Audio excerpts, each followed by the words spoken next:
Bro, imagine a snake so big it could eat crocodiles for breakfast. Yeah, that's Titanoboa, the prehistoric noodle from your worst nightmare. If you think anacondas are scary, wait till you meet their daddy. It's been a few million years since the dinosaurs went bye-bye. The earth is heating up again. Everything's moist, swampy, and full of creatures trying to take over. And out of this tropical sauna slithers something that makes every living thing go, "Nope, I'm out." Meet Titanoboa cerahonensis, a 50-foot-long, 2,500-pound noodle of death. This dude didn't crawl, he coiled like a freight train. When this snake moved, the ground probably filed a complaint. Now picture this. You're a crocodile, chilling by the river, minding your business, and suddenly the water behind you starts moving. You turn around, and bam, you're getting hugged by a snake the size of a city bus. Titanoboa didn't use venom, didn't need it. It just squeezed until you stopped existing. One wrap, and your bones sounded like popcorn in a microwave. No drama, no sound, just crunch. This thing lived about 60 million years ago in what's now Colombia, in a world hotter than your laptop during a 4K render. The jungles were full of giant turtles, crocs, and fish so big they made your sushi jealous.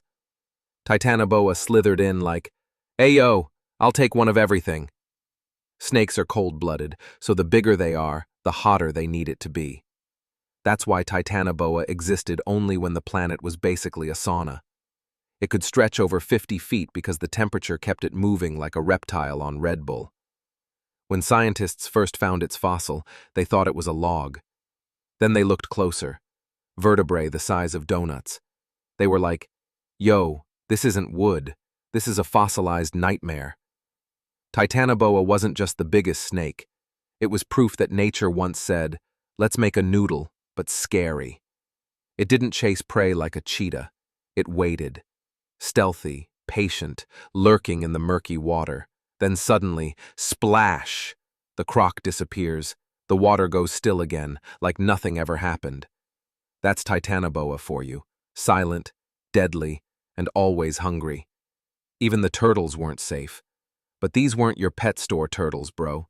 They were 6-foot tanks with shells thick enough to survive a car crash. Titanoboa just looked at them like, cool snack, extra crunchy. It would wrap around them, squeeze until the shell cracked, and swallow them whole. For about 10 million years, Titanoboa was the king of the swamp, the top predator. No rival, no competition, just big snake energy. It was living the dream. Warm weather, endless food, no humans making documentaries about it. But nothing lasts forever. One day the planet started to cool down. The tropical paradise began turning into something less snake-friendly. Colder weather meant slower movement, less food, fewer snacks. Titanoboa couldn't keep up. The cold was like, "Hey, big guy, time to sleep. Forever." As the temperature dropped, smaller reptiles began to thrive. Faster, smarter, more adaptable. Titanoboa? Too slow, too hungry, too massive. And when the buffet ran out, so did its time. Eventually, the last Titanoboa slid into the swamp and never came back. The king was dead. And in its place, we got modern anacondas, like grandkids who keep saying, "I'm just like my grandpa," but can't even reach half his size. Now, all that's left of Titanoboa are fossils, giant bones sitting in a museum, reminding us that once upon a time, a 50-foot snake ruled the earth and made crocodiles cry. So yeah, respect the anaconda, but never forget its granddaddy, Titanoboa, the prehistoric noodle that made crocs scream for their moms. Subscribe before this thing respawns and decides your lunch.